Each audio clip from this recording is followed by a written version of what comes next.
Oo nga. Sobrang busy po ng United Peoples Against Corruption. Kayo po yung nag-file ng kaso sa Quezon City RTC laban po sa ilang sangkot dito po sa flood control project. Para lang po malinaw sa amin, sir, no? Ito po ay konektado pa rin sa mga naunang kaso sa kanila or ano ho yung ibang pwede naming malaman sa na-i-file niyo pong kaso? Well, ito pong kasong ito ay civil case. Ang hinihingi po natin dito ay danyos doon sa perwisyo, doon sa pagkasira ng mga properties, doon sa puyat, doon sa pagod, sa paglilinis, doon sa kaba na nadadama ng mga mamayan tuwing umuulan. Dito po nagugat yung kaso dahil yung gagawin ng iba pang mga, for example, institusyon, yung ombudsman, mas tungkol sa papel nitong mga taong ito, nitong mga opisyalis na to, sa tungkol sa pamamahala at sa korupsyon. Ang sa amin naman ay mapanagot sila sa pamamagitan nitong paghingi ng danyos, no? Yung dinulot na problema nitong mga flood control projects, mga palpak na flood control projects, itong mga ghost flood control projects, particular dito sa Quezon City, sa District 5. Oo. Ito po yung nakatutok lang, no, sa mga nakikinig, nakatutok sa Quezon City sa mga flood control projects sa Quezon City. At ang nababanggit ay si 5th District Representative Patrick Michael Vargas at naisama rin si Congressman Zaldico. Sir, pakidagdagan po kung kulang po ito at itong si dating House Speaker Martin Romualdez. Sandali, teka. Sir, ba't hindi yata kasama yung asawa ng artista? Sino nga iyon? Sino yung asawa? Kasi sa Quezon City rin yung Sir Bong. Bakit parang kulang po yata kung pag-uusapan natin si Atayde? Apo. Initially, ma'am, ang ginawa ng UPAC kasama po si Atty. Ariel Linton, inuna po yung District 5 ng Quezon City. So nung una po, nung nagpe-prepare kami, 4 na congressman na binanggit ni La Discaya ang balak sampahan ng mga kaso. So, iniipon lang po yung iba pang mga ebidensya, iniipon lang po yung mga witnesses, yung complainants para po ma-pursue yung cases dun sa 4 pang sangkot at dun sa lalabas pang mga sangkot dito sa flood control anomalies. No? Okay. Ibig sabihin lang, Sir Bong, ito'y una pa lang. May mga susunod pa. Opo. Yun po yung tunguhin namin. Yun po yung objective namin. Mapanagot itong mga sinasabing sangkot regardless po kung ilan sila. No? Basta doon sa unang basis, dahil doon sa sinabi, doon sa isiniwalat ng mga diskaya, at doon sa karanasan namin dito mismo sa Quezon City, patunay kasi yan eh. Patunay yan. No? Kadugtong yan nung mga nadiskubre nila Mayor Joy Belmonte sa kanilang pag-aaral din tungkol sa mga nangyayaring pagbaha. Lalo na nitong taon na to. No? Kaya po, sisikapin namin, makasuhan, masampahan ng kaso, masingil itong mga taong ito at mapanagot sila at may bigay sa tao, doon sa mga apektadong biktima, yung nararapat. Sir Bong, lalabas din ba kayo sa Quezon City? Or itong mga cases, civil cases na ipa-file nyo or na i-file ito at may susunod pa, nakatutok lamang sa Quezon City?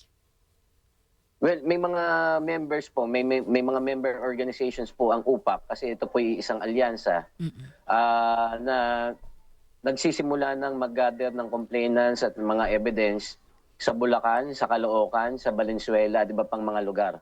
So inaasahan po namin, ito po'y pauna, no?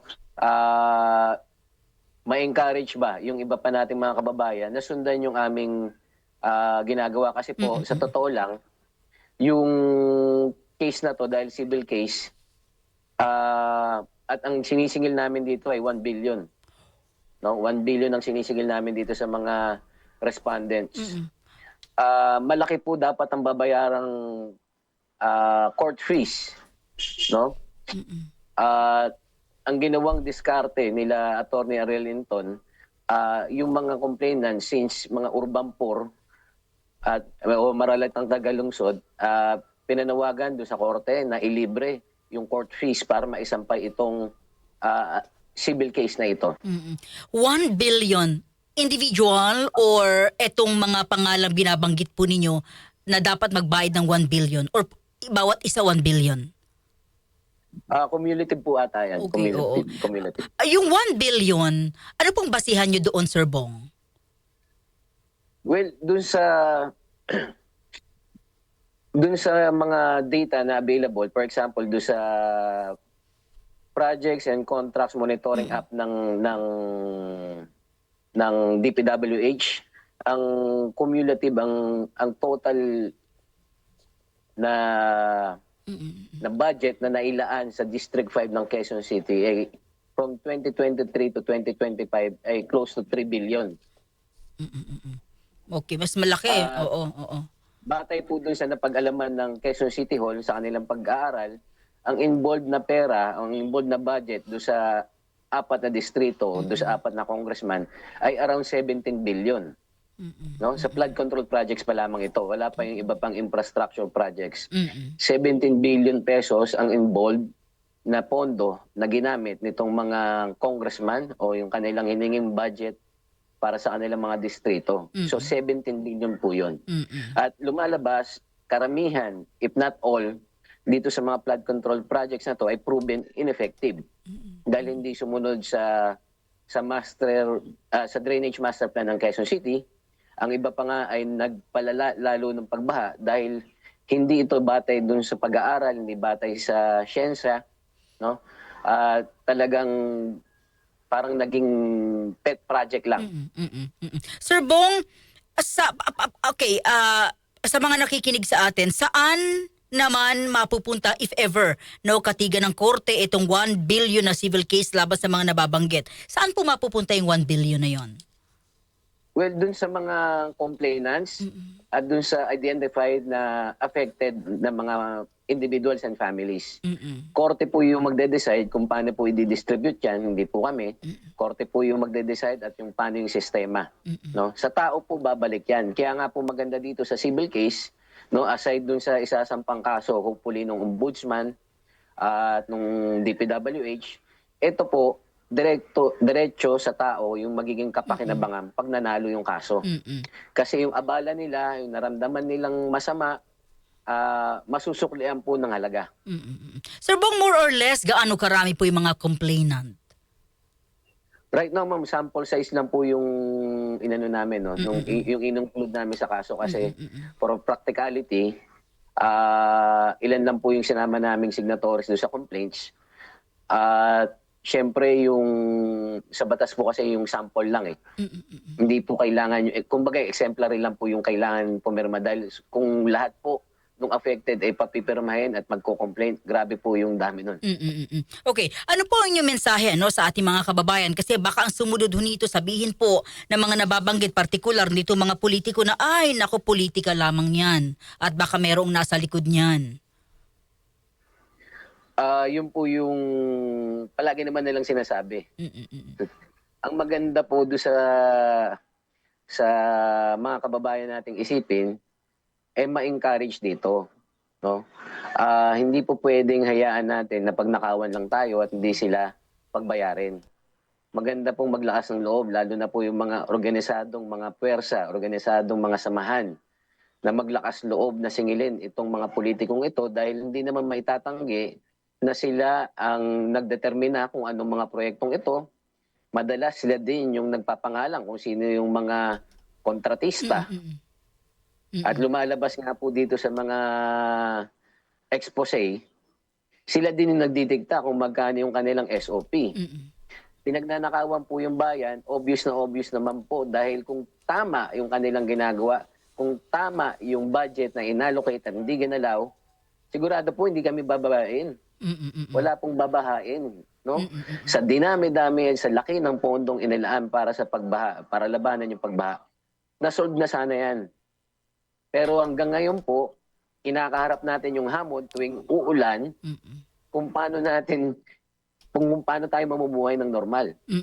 Sir Bong, kayo ba'y satisfied sa ginagawa ng gobyerno dito sa usapin ng flood control anomalies? I mean, satisfied ba kayo na may mga nakulong, though hindi, yung iba nga medyo maliliit lang, no? May mga nakulong, yung tinatakbo ng kaso, okay ba sa inyo yun? Pasado ba sa inyo yun? Malayo po doon sa expectations dahil yung mismo namang at Malacanang, no, ang nag-declare ng targets nila. For example, this December. Mm-mm. May Malalaki makukulong at daw. marami. Oo. Opo, marami at malalaking tao ang makukulong. Wala pa po atang nasasampahan ng kaso doon sa mga binanggit ng mga A-lister dito sa kasong ito. Mm-mm. At sa totoo lang, ayaw namin mangyari na yung ICI maging washing machine. No? Pagdaan dyan, nitong mga politikong ito, biglang naging malinis. Mm-mm. Dahil alam namin, no, common sense dictates, and obviously we have observed, we've experienced it, na sigurado may kasalanan. Mm-mm. Actually, yun nga ang issue, Sir Bong, no? Kasi magpapasko na, ang ine-expect natin yung mga big fish yung makukulong. Kayo ba satisfied din na nagsisipagbalikan na ng pera yung ilan sa mga sinasangkot dito? But of course, yung mga big fish, ayaw din pong magbalik ng pera. So ano po ang say po ninyo dito, Sir Bong? Ma'am, basically, trillions, no? Trillion, 1 trillion, no? In span of 10 years, o lagpas 1 trillion, in span of 10 years ang involved na pera. Ang sinasabing inabuso at ninakaw. Yung naisusoli pa lang nila, wala pa po sa 1%. Wala pa po sa 1%. At yung pagsosoli nila ng pera ay admission na sila ay kumuha at nagnakaw. So, kung kayo, okay po na pwede bang gawing, pwede bang dahil nga nagbalik sila, medyo least guilty na ang dating, okay bang gawin, tanggapin yun at okay bang gawing state witness yung mga ito? For me, ma'am, personally, pag umaming ka, depende yan doon sa for example, si Yusek Bernardo, depende doon sa kanyang statements kung mapapakinabangan. Kung meron tong maiaanak na kaso at pananagutan doon sa mga nagkasala.